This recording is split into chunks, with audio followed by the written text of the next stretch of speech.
يعني الله وكيلكم 24 ساعة الأخيرة يعني حضرنا كلياتنا كنا على يعني على موعد مع مسرحية بعنوان هابوب ودابوب. هلا الهابوب والدابوب هي كانت كلها عبارة عن مقالات وبوستات وتعليقات وفيديوهات لناس حقيقة قدموا نفسهم امبارح من المعترضين على إصدار أحكام الإعدام بحق بشار الأسد وأخوه ماهر وعاطف نجيب والشرط حسب الله كلها من المجرمين اللي نكلوا بالشعب السوري. هلا نفسهم الله وكيلكم نفسهم من سنة ونص كانوا عم يشككوا بموضوع مسار العدالة الانتقالية وعم بيقولوا إنه المحاكم تأخرت ولهلا لسه ما طلعت ولا انعقدت المحاكم. نفسهم لما بدأت المحاكم بالانعقاد صاروا يقولوا كلها حتكون محاكم شكلية وسورية والأحكام حتكون مسيسة وما نوصل نهائيا لموضوع أحكام الإعدام. وتفاجأنا امبارح لما أصدروا أحكام الإعدام حقيقة بحق هالمجرمين نفسهم اللي كانوا معترضين صاروا يعترضوا على إصدار أحكام الإعدام بحقهم على أساس أنه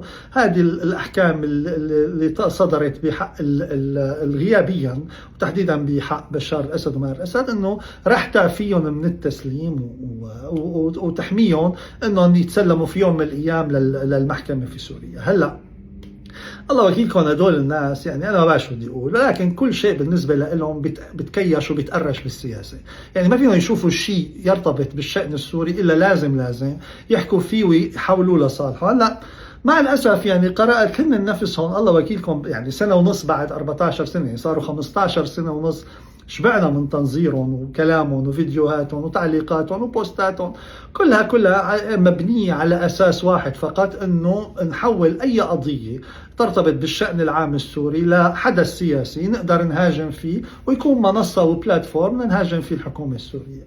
ومع الأسف يعني امبارح والله قريت لناس يعني ما بعرف يعني هن قانونيين ومحاميين، إخواننا المصريين حقيقة عندهم هيك توصيف مهضوم لهم بيسموهم محامين من تحت بير السلم، يعني كبيرة ممكن يكون متداخل يعني كان قايم بدعوة مثلا فك نزاع ما بين صاحب مخزن ومستأجر أو مثلا قضية طلاق أو شيء، امبارح صار بده يحكي لي بالقانون الدولي وبده يحكي بمندرجاته ببنوده بمؤشراته وتبريراته، يعني الكل صار بيفهم بهذا الموضوع. الله وكيلكم بيفهموا بالفضاء وبيفهموا بالسياسة وبيفهموا بالتاريخ وبعلم النفس وبالانثروبولوجي، ما في شيء ما بيفهموا فيه. على كل حال أنا ماني ضد حقيقة أنه البني آدم يحكي سياسة، ولكن تسييس كل شيء هو هذا الشيء اللي ما بقى طبيعي أبدا. يعني بدل ما امبارح الكل يعني الكل شوف امبارح الصورة العامة في سوريا، كل الشعب السوري في حالة من الاحتفال يعني حقيقة مفهومة كتير وشارحة نفسها بنفسها. يعني عم بيشوفوا أحكام صدرت على ناس كانوا في يوم من الأيام حاسين نفسهم أنهم فوق القانون، حاسين نفسهم أنهم فوق العدالة، حاسين نفسهم لبل أكثر إنه هن العدالة نفسها وهن القانون نفسه. فلما بنشوفهم هول الناس اللي أمروا بالقتل وبرمي البراميل وبالاغتصاب وبالمعتقلات وبصدنايا عم نشوفهم عم ينحكموا على الأقل. هلا الموجودين في سوريا عم ينحكموا حضوريا، هدول خلاص يعني انتهوا. هلا المحكومين غيابيا حب أقول لكل هدول القانونيين أعطوه فسحة ومساحة للسوريين ليعبروا فيهم عن ساعاتهم على الأقل. أما تقعدوا فقط أنتم بس يعني تحققوا مكسب سياسي، تحققوا نقطة سياسية وحقيقة ما حدا حقق فيكم لأنه قلبتوا مسخرة عند الجمهور السوري، وكل مالكم يعني عم بتزيدوا من الناس اللي بتكرهكم والناس اللي بتوقف بوجهكم. وإذا كان عندكم في يوم من الأيام مشروع سياسي فأنتم حقيقة عم تبنوه على أساس كتير خطأ.